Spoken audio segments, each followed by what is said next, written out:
Hey, Carl here with Columbia Water Gardens, and today I'm going to teach you guys how to put a belt strap on a boulder.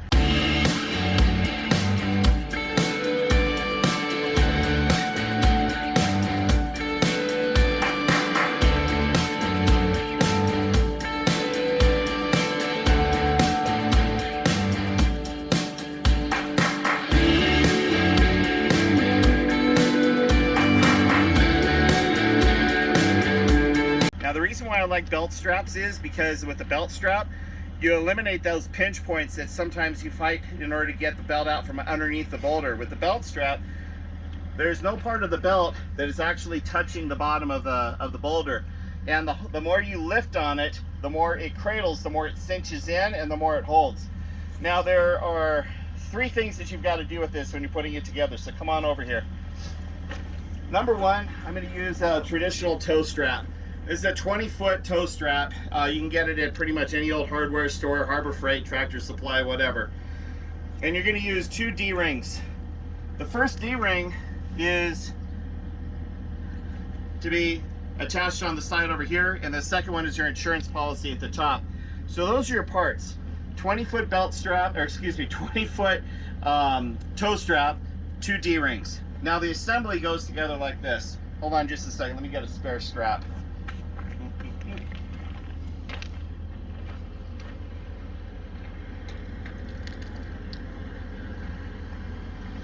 So right now I'm with Harley Calpe, Calpe Custom Landscape in New Mexico. I travel the country building extreme water features with other contractors, and today is, I think, day number 9 of 10, and I get to go home.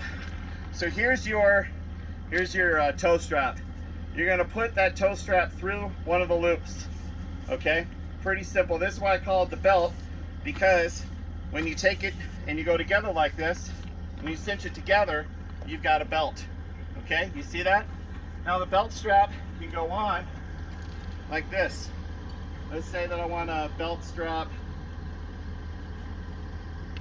this guy right here.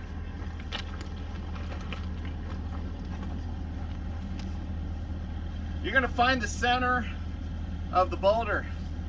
So every rock has a center of gravity that goes vertical and horizontal. And what we want to do is we want to have this belt slightly higher than the horizontal, but dead on center on the vertical.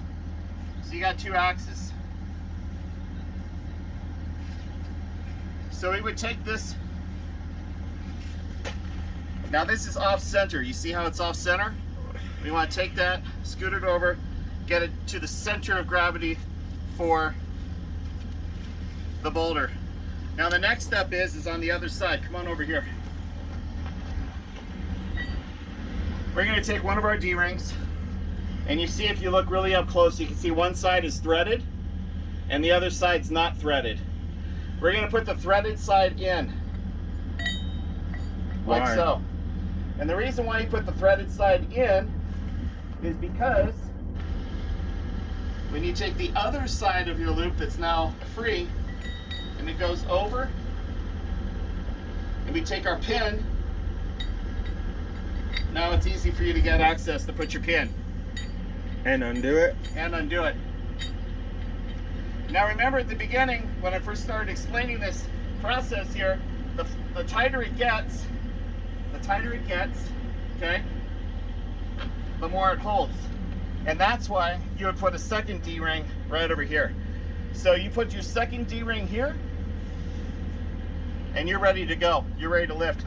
The more the rock weighs, the stronger the belt strap grabs. And taking it off is simple. You'll never get this thing pinched underneath the rock. It cradles it, it holds it, it's safe and secure. Let me show you this one over here we got started, and I'm going to show you what can go wrong with one. Now if you notice right over here, the center of gravity is supposed to run straight along the side of the rock. You see that? You got the same amount of mass here as you have over here. So this is your center of gravity right down the center. But you see that this D-ring is off center. So what's going to happen when he goes to lift it, it's going to want to fall over. Justin, go ahead and take it off the ground about 3 inches. This is a heavy rock. This is probably about 800-900 pounds, I'm guessing.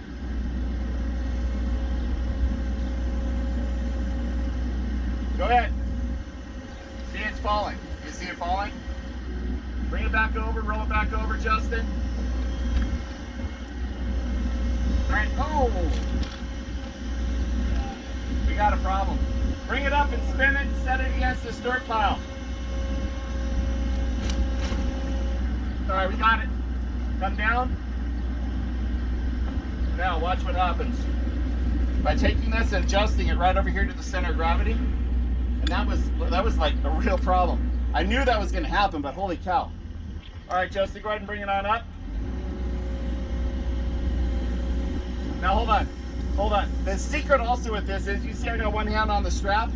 I'm pulling the tension up on this, and I'm waiting for him to slowly take it off the ground. Once it comes off the ground, then I can release.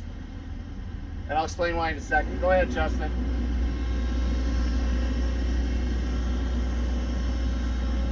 There it is. Giddy up, cowboy. Hold it.